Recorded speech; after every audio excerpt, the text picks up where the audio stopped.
Project 3 critique. We're going to start here with Kate and start with a nice long tall format composition, dog on a couch.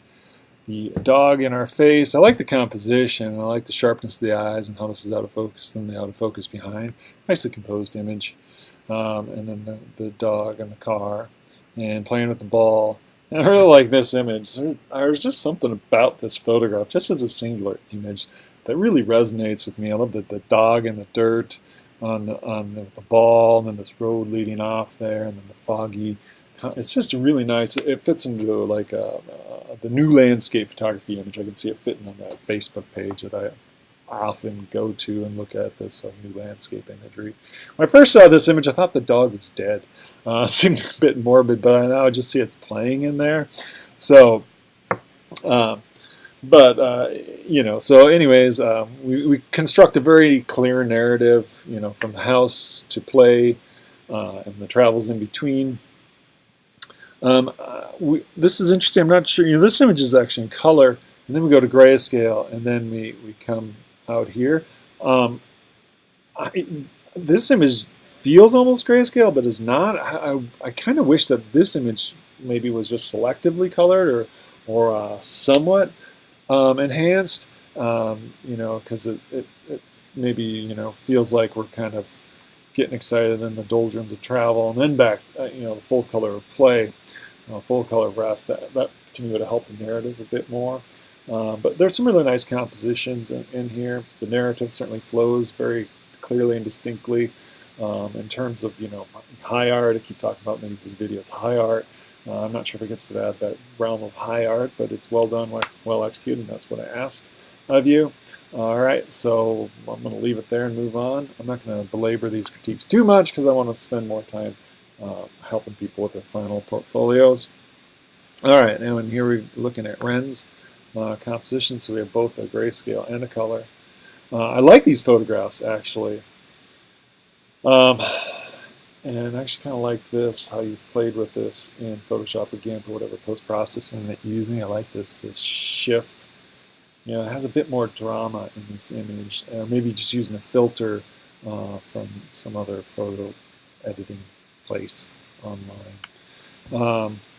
I like you're playing with the movement here. I'm not sure I need to go back to that light. All right, so in the end, I look at these. I think I would have just pulled out the grayscale imagery. I like this, going from this to this. And for the sake of the narrative, this image, and then moving to this, and then moving to this. But I'm not sure if I like ending at this singular light bulb after I have this movement. I kind of want it to just dissolve into, you know, perhaps even more blur or something like that. So in my mind, I think we need some refining here. But actually, some of the images, like I like this image more in grayscale than color, and I like this image manipulated more than the natural. But for the sake of the narrative, I think I would choose these to this, and then to this. And I could almost end it right here. If I'm continuing on, I want to dissolve into something even more complex and blurry and playing with light.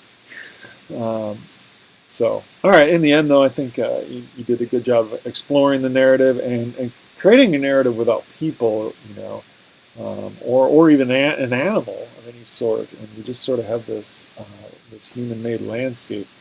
And as I was talking about previous image, this new landscape photography, I think like this image and this image definitely fit in that context.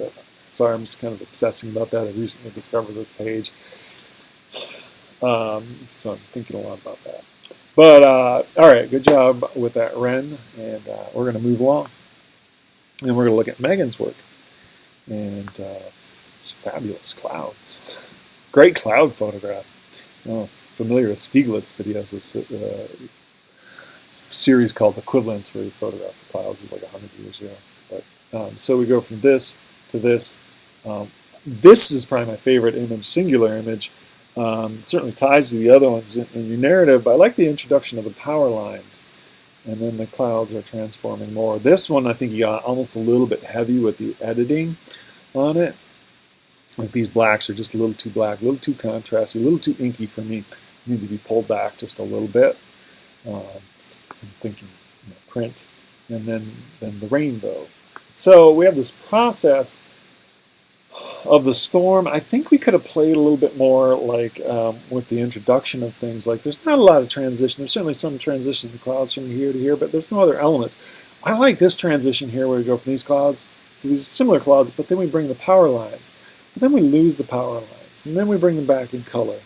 But there's a big transition here in the clouds, almost like if there had been like just the peak of a house or something in there. We could have like pushed this idea of this intrusion of the human into this.